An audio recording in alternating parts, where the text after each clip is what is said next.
one show at late night, nothing but illustrious guests. And we have a returning guest, a fan favorite. Mero, who's in the building? Friend of the show, leader, seat flipper, political powerhouse, Stacey Abrams in the house, y'all. That's Make some right. noise. You know what I'm saying? We got it back. You know what I'm saying? Let's Give go. it up for Stacey Abrams, who, I don't know, in the little time it's been since she's last been on the show, I don't know, she kind of saved America. Give it up for Stacey Abrams. You know what I'm saying? Stacey, how's it going today? Well, look, we still have a democracy and a country. I'm very excited.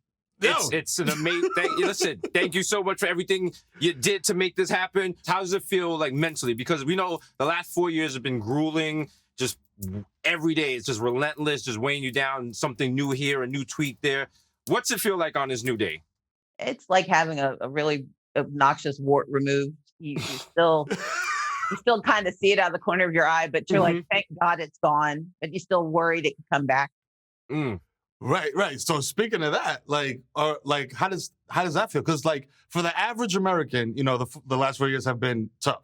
But for somebody involved in politics and actually trying to change things, I could imagine that's a little elevated. I mean, look, Trump was a unique, boil on the part of America's, anatomy. But the You can say problem ass is showtime. Yeah, but I'm still Southern, so I got to be careful. But the problem is he had a lot of help. And we know in Georgia, they're already starting to push for legislation that would limit who could vote by mail, that would limit who could use these amazing tools that made our democracy work. And we know this is happening in Arizona and around the country. And so I want people to be relieved that we have removed the worst of it, but we have to remember that he got his power from somewhere. And those people are still in office, they're still around, and they can still make our lives hard. Definitely. So you flipped Georgia, and you got they said it was something like 800,000 new voters. Between 2018 and 2020, 800,000 new people registered to vote. And that came about because of a coalition of organizations, because of some easing of the rules in the state of Georgia. But it took a lot to get people to take advantage of those rules. And that was one big piece of how we were able to transform the state. But it also helped that we had good candidates and grassroots organizations working with political organizations to translate opportunity into, real action. As somebody like you who focuses a lot on voter suppression, voting rights, things like that, how did this last election, that really was in the forefront of the election, was just, people, the fake ballots and dead people and voter, blah, blah, blah, blah, blah, and all this disenfranchisement across the board from the other side of the aisle. How do you overcome that? It seemed like it was this unstoppable wave that was gonna. Well, look, I mean, the Republicans have been telling the same lie about voter fraud for 20 years to justify voter suppression. And one of the most important outcomes of this election was that they had to admit they've been wrong, that they've been lying, or that they've just been misunderstanding. But we also had the opportunity to prove that voter suppression is real, because people who were trying to vote in Wisconsin, who had to go out and face potential deaths from contracting COVID. This was at the beginning of the surge before we really knew what it meant. They saw their leaders tell them that they did not have the right to vote safely. And we saw that repeated over and over and over across the country.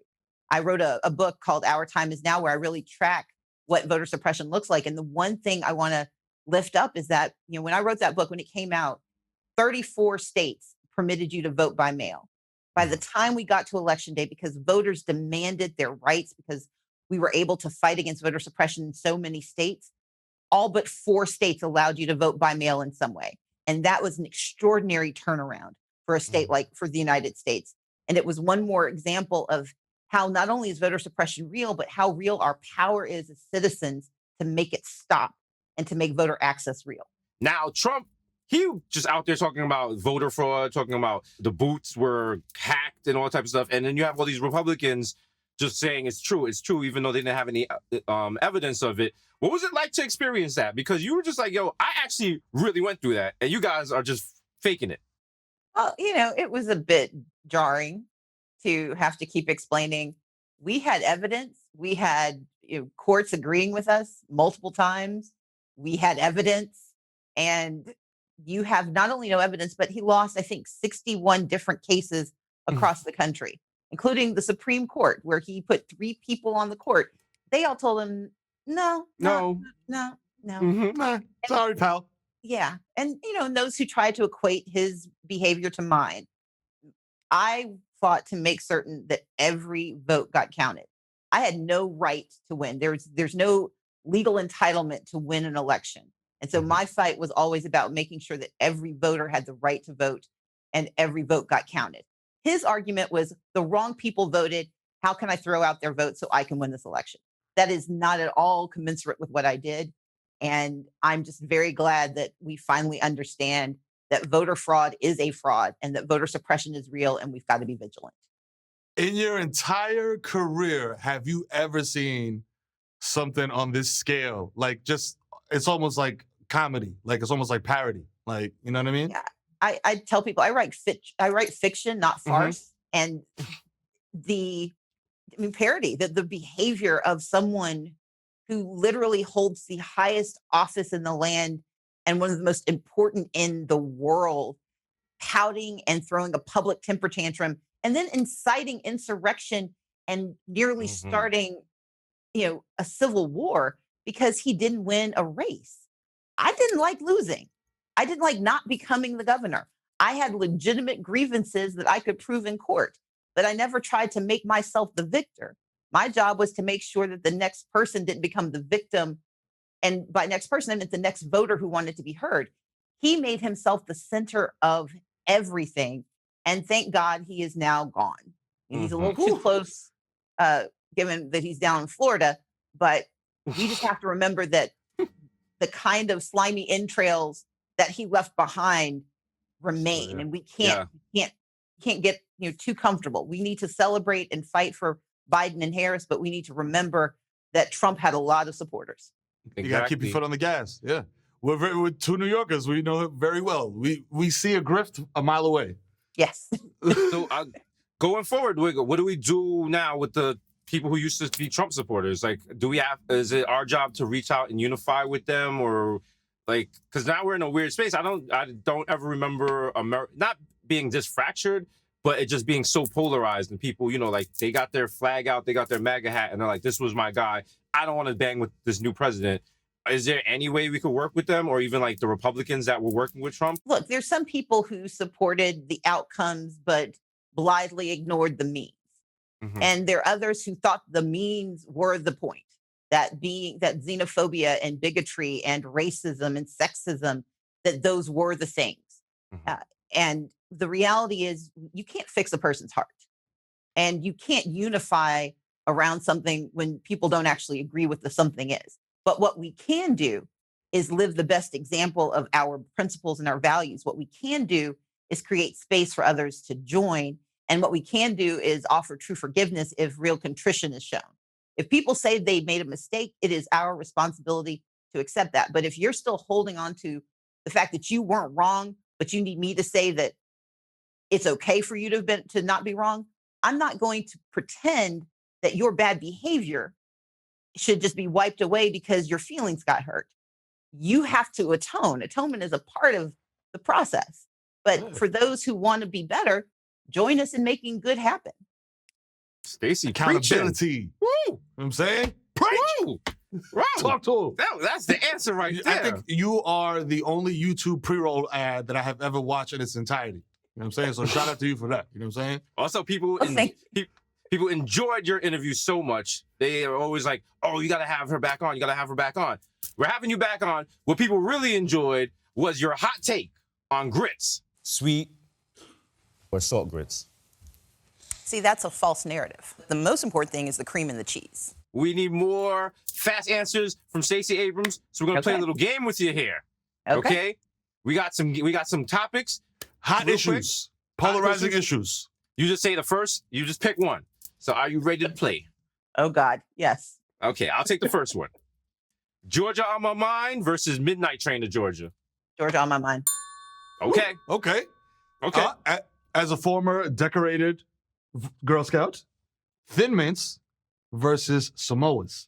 Samoas every day. Hey. Ooh, Thank you for your service. Thanks for the service. Okay. All right, next one.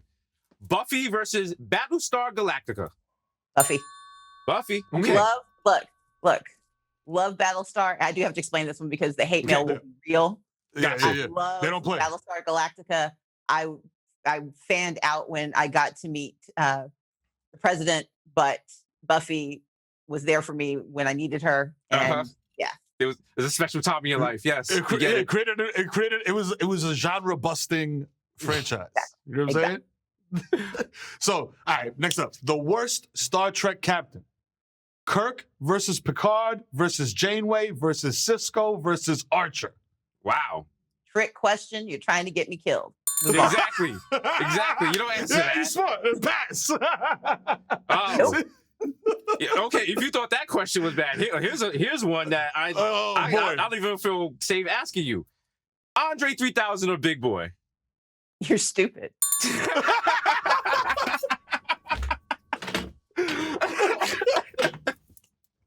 I love it.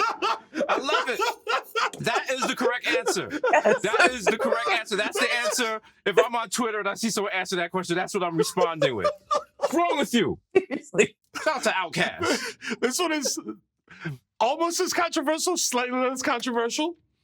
Drums or flats? Drums. That's good. That's good. I good. know. That's I know. fair. I see. I know. All right. Here we go. Let's take it back to the 90s, a little throwback. Okay. Mhm. Living single or Martin? Living single Gotta be every like- day. Gotta be living single. You know Give it what up I'm to saying? Absolutely. Come on, Okay, Khadijah I got and them. my Come on. girls. You know what Khadijah, I'm saying? Max, Keep your head Sinclair, up. and Regine. Absolutely. Okay. Come on. Khadijah don't need you. Shout out to Flavor Magazine. Woo. All right. Michael Jordan or LeBron James? No. No. Okay. Good answer. Good. The media training. She knows. She knows. Okay. She's like, you're not gonna blow up my Twitter mentions. No way. I'm not starting 2021 like that. He just look. Never mind. Go ahead. All right, listen. This one is very special. You know what I mean? And we're gonna close out with this one. Selena Montgomery versus Stacey Abrams. I believe they are one. Ooh. Okay, a little I Beyonce, like Sasha that. Fierce going on. I Okay, like that. I see you. Okay. Oh man, so much fun.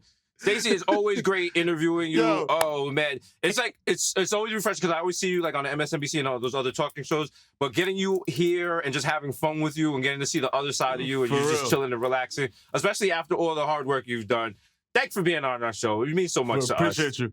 Look, you two are fantastic. I appreciate all the work you do and did to make this year make 2020 work, but also to help spread the message. And so it is always my pleasure. And please invite me back whenever you want to try to ruin my life and make my social media a living hell.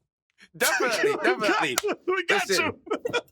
Listen, nothing but illustrious guests, especially returning illustrious guests. Uh-huh. Stacey, what would you like your neon bodega sign to say? D&M forever. Hey, I love it. You know what I'm Yo, saying? with the love from Atlanta, give it up for Stacey Abrams, the leader. Thank Take you, care, guys. Stacey. Up top, down south. You know what it is. Yeah, shout out to the A. Yeah.